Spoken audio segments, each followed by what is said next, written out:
आलमीन ने कुरान की आयत नाजिल की, उसके बाद रफा दफा मामला हुआ और माल गनीमत बांटा गया। इस बद्र से हमें क्या सबक मिला, क्या सबक मिला? आइए देखते हैं। अल्लाह रब्बुल आलमीन ने एक चीज बयान कर देना चाहता हूं, इन तस्वीरू व तत्तको, इनके पास दो चीजें थी। एक क्या था? तवक्कुल अलल्लाह, और दूसरा था इताअते रसूल। जंगे बदर के अंदर मुसलमान जीत गए, दो चीजें थी उनके पास, तवक्कुल अलल्लाह, ध्यान से सुनना, और दूसरी चीज इताअते रसूल। जंगे उहुद के अंदर पहले मुसलमान जीत गए मगर बाद में हार गए। वजह क्या थी? इताअते रसूल को उन्होंने छोड़ दिया था। अल्लाह के नबी सल्लल्लाहु अलैहि वसल्लम ने कहा कि ऐ सहाबे के कुछ लोगों को अल्लाह के नबी ने वहां पहाड़ पर पोजीशन पे खड़ा किया, इस पोजीशन पे खड़े रहो, यहां से हटना नहीं बिल्कुल भी। जब उन लोगों ने देखा कि जंग हम जीत रहे हैं तो माले गनीमत हासिल करने के लिए भागे। गनीमा गनीमा गनीमा गनीमत, माले गनीमत कहते हुए वो लोग जब भाग गए, अल्लाह के नबी की उन्होंने नाफरमानी कर दी, तो इधर से हजरत खालिद बिन वलीद रज़ियल्लाहु ताला, जो अभी ईमान नहीं लाए थे, कितना ज़हीन आदमी था ये शख्स जानता था कि अल्लाह के नबी ने जिस पोजीशन पे खड़ा किया है, अगर इस पोजीशन से ये लोग हट जाएंगे, इतना होशियार आदमी, फौरन उसने हमला कर दिया। ताक में था वो, खालिद बिन वलीद ने हमला किया और जितने लोग थे सारे लोगों को बैक वक्त 70 लोगों को मार दिया गया, 70 सहाबे किराम को शहीद कर दिया गया उस जंग के अंदर। पहले मुसलमान जीत गए, बाद में हार गए। वजह क्या? इताअते रसूल को उन्होंने छोड़ दिया था। गौर कर सकते हैं आप, इताअते रसूल को उन्होंने, और एक बार उन्होंने अल्लाह के नबी सल्लल्लाहु अलैहि वसल्लम की नाफरमानी करी, एक बार अल्लाह के नबी सल्लल्लाहु अलैहि वसल्लम की नाफरमानी हुई, अल्लाह ने इतनी बड़ी सजा दे दी। ये लोगों, जिंदगी के अंदर कितनी नाफरमानियां करते हो नबी की, काटे नहीं जाओगे, मारे नहीं जाओगे, तुम्हारी क्या हैसियत रहेगी? तुम नबी की कितनी नाफरमानियां कर रहे हो। जंगे बदर बयान किया जाता है और इस्लामी जंगे बयान की जाती है, उन जंगों से सबक हासिल करो।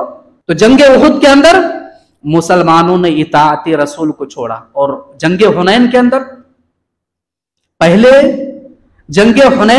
पहले हार गए, बाद में जीत गए। तीन चीजें आप याद रखिए, जंगे बदर के अंदर डायरेक्ट जीत गए। दो चीजें थी, तवक्कुल अलल्लाह, अल्लाह पर भरोसा, और दूसरा इताअते रसूल। जंगे उहुद के अंदर पहले जीत गए, बाद में हार गए। क्यों? क्योंकि उन्होंने एक चीज को छोड़ दिया, इताअते रसूल को छोड़ दिया। जंगे हुनैन के अंदर वो लोग पहले हार गए, बाद में जीत गए। क्यों?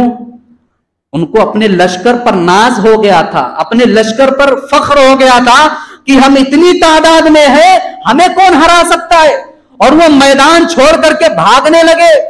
अल्लाह के नबी सल्लल्लाहु अलैहि वसल्लम अकेले खड़े हैं मैदान में, कह रहे हैं कि ऐ लोगों, किसी की जरूरत नहीं है, जाओ, अगर तुम जा रहे हो, मैं मोहम्मद अकेला इन काफिरों के लिए काफी हूं।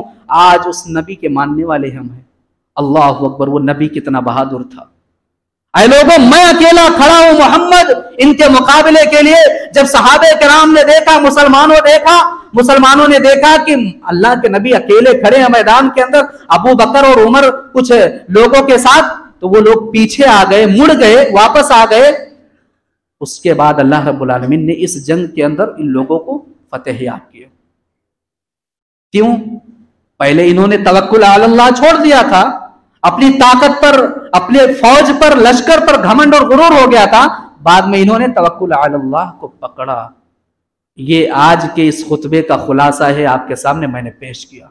आप गौर कर सकते हैं मेरे भाइयों, एक इताअत छोड़ दी, अल्लाह रब्बुल आलमीन ने इतनी बड़ी सजा दे दी कि 70 सहाबा को शहीद कर दिया गया।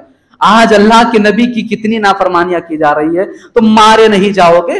लोग कहते हैं आज मुसलमान जलील क्यों है, वजह क्या है? उसका जवाब मौजूद है ना, देख लो मुसलमान क्या कर रहा है, कहां था, क्या कर रहा है। और जिस जगह पर कभी मुसलमानों ने खड़े होकर के, जिस पहाड़ पर खड़े होकर के अल्लाह के नबी ने जिस पोजीशन में खड़ा किया था, आज जाओ देखो उस पहाड़ पर जीरा, मसाला और हल्दी, ये सारी चीजें बेची जा रही हैं। जाओ कभी देखो, उस पहाड़ पर ये सारी चीजें बेची जा रही है। आप कहां थे, कहां आ गए? हम इतने अजीम थे कि हमारे पैरों में ताज हुआ करते थे, इतने जलील हुए, इतने जलील हुए कि क्या बताया जाए। आज मुसलमान कितना जलील है।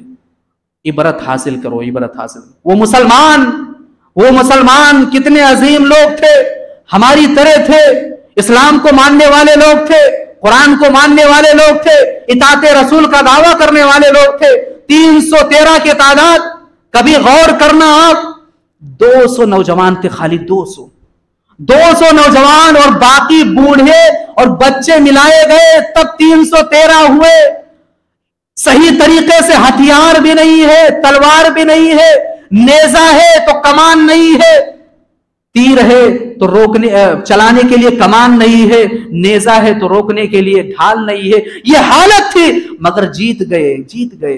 काफिर है तो शमशीर पे करता है भरोसा, मोमिन है तो बेतेग भी लड़ता है सिपाही।